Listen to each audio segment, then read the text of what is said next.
Hi everyone, welcome back to my channel. This is Dr. Farida Rajan Ibrahim Omasundi. So in this lecture, I'm going to look at diabetic ketoacidosis. So I'm going to look at the causes, the symptoms, the treatment and prevention. And if you haven't liked this channel or if you are new, please do like, share and subscribe. So what is DKA? So DKA is a serious and potentially life-threatening complication of diabetes, most commonly seen in type 1 diabetes, but it can also occur in type 2 in rare cases. So what is DKA?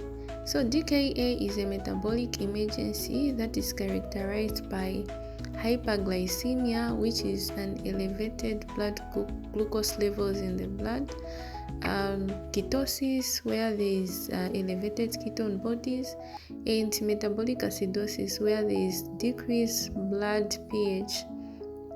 So what are the causes or triggers of diabetic ketoacidosis? So the triggers or causes include things such as missed insulin dose, infection, which is the most common trigger, stress, trauma, surgery, undiagnosed diabetes, myocardial infarction, and certain medications such as corticosteroids or thiazides.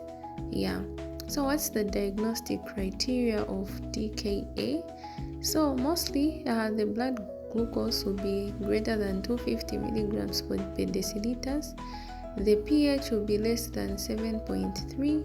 The serum bicarbonate will be less than 18, and there will be positive ketones.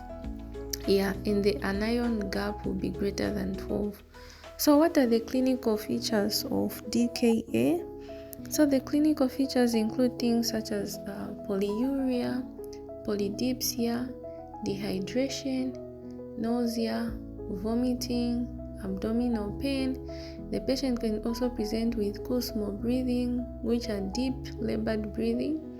There can be a fruity breath odor due to acetone, and the patient can also come in with altered mental status or in coma in severe cases. So how do we manage this condition? So this is a medical emergency. You have to admit and treat as follows. So you can give fluid replacement, and the fluid of choice is usually normal saline. So you can give 1 liter in the first hour, then reduce rate depending on hydration and electrolytes. And then secondly, you can give insulin therapy. So you can bolus 0.1 units per kg. Continue after the bolus on 0.1 units per kg per hour, and then you aim to reduce glucose by 50 to 70 milligrams per deciliters per hour. And then you also need to manage your electrolytes, especially potassium, which is critical. So you start your potassium replacement only if it's less than 5.3 millimoles per liter. So you hold insulin if potassium is less than 3.3 millimoles per liter. So that you correct the electrolyte deficient first. So you monitor your electrolytes as well, and then you also correct your acidosis, but usually it resolves with insulin and fluids. And you also identify and treat the underlying cause, for instance antibiotics for infection, and correct insulin omission also. So you have to monitor your blood glucose hourly, electrolytes, your urine output, mental status of the patient, vitals, your arterial blood gases.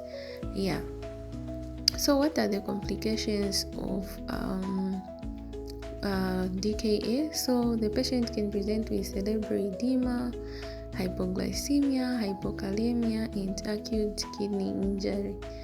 So this is just a very brief presentation on DKA. See you in the next video. Thank you.